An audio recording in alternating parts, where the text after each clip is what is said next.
Yo Minano Sakades and welcome to the second part of my below average commentary of Inazuma 11 Season 1.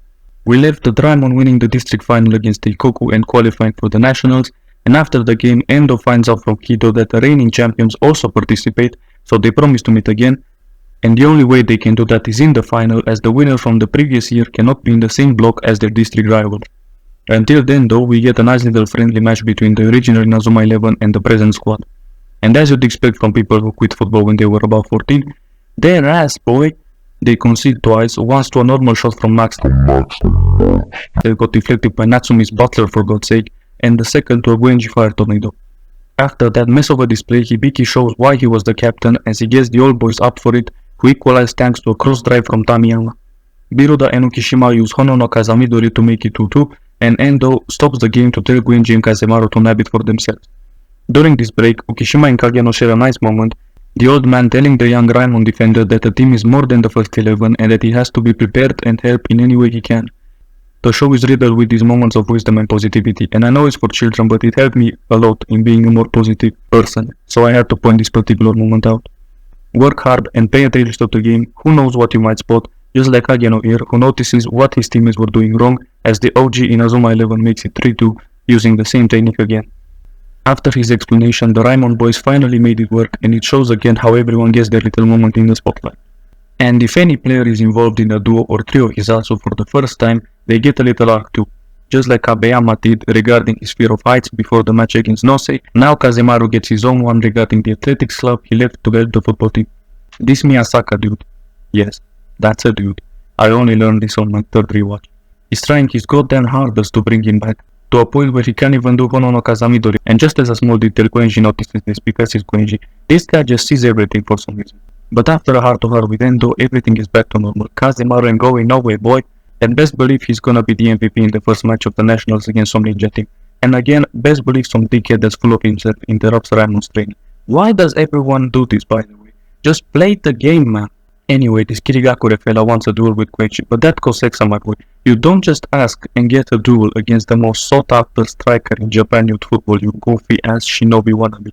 He races Kazemaru though until they get interrupted by other two Sengoku Higashima players, who apologize for Kirigakure being a knob. Fast forward to the game itself, and these brothers had tactics and all that jazz. We haven't seen stuff like this before. I've also realized that it's kinda pointless to analyze this from a footballing standpoint because, you know, they can fly and shit. But it's still fun. First of all, Domon getting jumped over by three of the same dude is funny as hell. Bro said, then Kazemaru sends this defender to the shops, but he uses Kagenui to get the ball back, and he 100% goes to the back of him. That's a foul and a yellow, surely. The scoring is finally opened by Kirigakure and his Tsuchidaruma. Another question I have is, why on earth did Endo lead with Naked Sponge? In the second half, it manages to break even Godhead, so why lead with a weaker Hisaku? Anyway, Kazemaru clears it off the line, dribbles past Fuma's Kumo no Ito, and scores alongside Guenji using Hono no Kazamidori to equalize. Afterwards, he collects another ball, takes it up the field past Kirigakure, and assists Guenji, who wins the game with a fire tornado. The Raimon's very own Teo Hernandez with a performance to remember, and another comeback checked off. Their spirits were dampened afterwards though, as they learned that Teikoku got absolutely demolished by Zeus 10-0, with Kido not playing because of his ankle injury.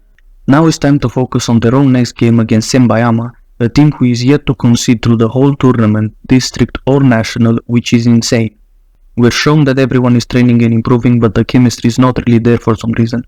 And one thing I want to focus on is this interaction between Somyoka and Guenji. They failed Dragon Tornado twice in a row, and Somyoka's reaction shows his growth as a character and why I started liking him. He takes the blame instead of blaming someone else, and Guenji of all people, the guy he wanted to smack up mere weeks ago. Lovely touch from the writers there, protect this middle-aged looking kid at all costs. Kido also came toward their training session, is caught by his sister, and they go have a chat. Guenji obviously notices Haruna leaving, so he interrupts their little catch-up so they can pelt footballs at each other and allude to there being another way of Kido taking revenge on Zeus. I have mentioned absolutely nothing about Kido outside the Raimon Teikoku matches, so this seems like a good place to start. Him and Haruna's parents died, and they got adopted by different families, hence why his name is Kido and hers is Otonashi. He found his peace in football and ended up joining Teikoku thanks to his father, and following Kageyama's every command until the district final. After the match against Zeus, he has a heart-to-heart with Endo like pretty much everyone does at this point apparently. He joins Raimon just before the match against Sembayama and tells Hibiki he can understand Raimon's game and problems in 10 minutes. In those shocking 10 minutes, they manage to concede to Tanushimaru's Shine Drive. After Kido gives everyone their instructions, the team start to gel together, but they still can't score against Ayano's Makiwari Chop and Makiya Shiotani and Ayano's Mugen no Kabe. At the break, Kido suggests a formation change in order to break the unbreakable Sembayama defensive Hisatsu. Handa refuses, but everyone else is on board. This is the big stage you default pro. Let the big boys speak. They try to lure out one of their defenders in order to stop them from using Mugen no Kabe, but he makes it back in time, and then they continue to block every and each one of their Hisatsu techniques. However, Kido, Endo and Quenji manage to break Sembayama's wall using Inazuma break. Hold on. So you're telling me this kid, with his goggles and dreads and flipping cape, has been here for like 45 minutes and he suddenly can help a Hisatsu with not one teammate but two. This is either bullshit or special talent, and I'll let you decide which one. Their opponent crumbles after conceding and Someoka scores with Dragon Crash, which hasn't been effective since the Occult game, so I don't know what Sembayama was doing. So Raimon wins 2-1, but we gotta bring it back a second. Before the Quenji Kido back and forth right before the Triple team self joined Raimon, the boys were planning on learning a Hisatsu technique that Domon used to do alongside someone we'll meet later, and their childhood mate, Ichinose Kazuya, who fell victim to CJ the Champ's favorite anime villain, Dracon. However, after the Sembayama game, Aki gets a call and her and Domon go to the airport to wait for him because he somehow survived. While they wait for him, he shows up to Raimon's training session and of course he's a bowler, making everyone else look like fools and even going toe-to-toe with Kido. When he goes to shoot though, he can't beat God Hand with his spinning shoot. You might have beat Death, but you ain't beating Endo Mamoru that easily, boy. After they finally exchange pleasantries, they start practicing for Tri-Pegasus now that we've got two of the three inventors. It took them a couple of days and Aki to act like the meeting point, but they finally made it work and Ichinose was meant to go home to America, but he ends up joining the boys, right in time for the semi-final against Quenji's former school, Kidokawa Seishu. And I don't know how you guys feel, but the rivalry in this game is a bit stupid in my opinion. Remember how Quenji stopped playing football because his sister got hit by a car?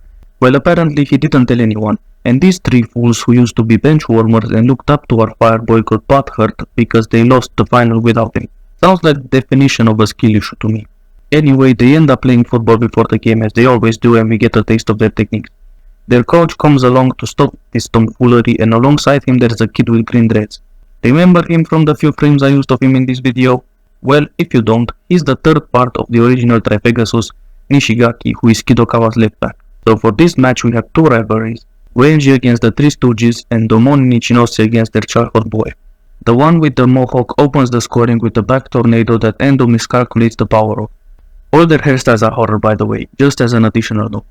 The same one tries the same thing again, but God Hand stops it comfortably. Kido says before the game that the focus will be defense and counter, so that's exactly what they're doing, and they're doing it so well to the point these three babies start being even more insufferable and blaming their teammates.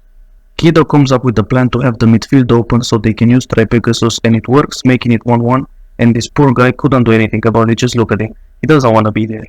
Second half basically starts from 2-1 to Kidokawa as Triangle Z obliterates through God Hand and Nishigaki finds a way to stop Tri-Pegasus using his spinning gun. It's not looking good, bruv. Quenji though shows again why he's the youngster with the most hype around him as the keeper saves his and Someoka's Dragon Tornado, but he scores the rebound with his signature move. The triplets go for another Triangle Z, and there is the first instance of the power of friendship bullshit being too obvious, as Endo uses his double-handed God Hand, and he would have given in, but Kurimatsu and Kageyama jump behind him and push him, keeping him in front of the line. Okay bro, whatever you say. The very next Raimon attack, Quenji urges the boys to use Tri-Pegasus again. They manage to run through Nishigaki's spinning cut and level up the Hisatsu into the Phoenix to end the game at 3-2. On to the final we go. Endo is scared shitless of these Zeus Donis, so he checks his grandfather's notebook for something stronger than God Hand and finds his answer, Imagine the Hand. We also find out about Kageyama's past, and I'll also make a summary of it because he might just be the best villain in the whole series. His father was a player, and a good one at that, on the brink of being selected for the national team. He ended up not getting the call-up, coming short to Endo's grandfather and a few other youngsters, and his career went out the drain afterwards, leaving his family behind. On top of that, his wife, Kageyama's mother, succumbs to illness and now he's all alone, and attributes all of these shortcomings to losing, becoming obsessed with winning by all means no matter what. He got released on the basis of not enough evidence and went on to finalize his Project Z, which we find out from the bitch snitch that is Fuyukai. He is behind the sudden emergence of those basically giving kids water with performance enhancing drugs, which is obviously not legal. It's in fact so incredibly illegal actually. And as per tradition, a player from Zeus visits before the game, and this time it's Aphrodite, also known as Aphrodite, because, you know, Zeus, gods, stuff like that. And surprise, surprise, he's also smug and full of himself. Hibiki and a few other old boys help Endo train Match in the Hand with some ninja warrior type shit machine, and he's shown promise but he didn't quite get there. Right before the game, his mom gives him Daisuke's old pair of gloves, which will end up being the final clue to figure out the Hisatsu. Also, this is a petition for more stadiums to be like this in real life. Imagine turning up to, I don't know, Southampton away, and you have to take a lift to enter this UFO. And just before the game, Hibiki tells Endo his grandfather died because of Kageyama, which now makes this evil man responsible for something related to each of the main three members. Daisuke, Endo's grandpa, Yuka, Gwenji's sister, and Kito, well, himself I guess. The Zeus frauds drink their PEDs and the match starts with the most overpowered Hisatsu of the whole season. Aphrodite uses Heaven's Time, clicking his fingers, stopping time and walking through the whole team, blowing them away afterwards. What the hell is this? It's just unfair. And he reaches Endo and blasts him into the net with God knows. It's generally been like 30 seconds lad. What on earth is going on? Nothing goes past Poseidon's tsunami wall and Zeus score again, courtesy of Demeter and his Reflect Buster. Shurin gets injured in the process and is replaced by Hanra. It's been like 10 minutes and is now 3-0, Hera using Divine Arrow and injuring Matsuno and Kurimatsu by doing so, allowing Kageno and Shishido to get some minis too. Tomioka gets destroyed by Mega Quake. Is this bitch a Pokemon or something? Level 42 Snorlax. And Megane enters the pitch, touches the ball once, and has to live on the stretcher.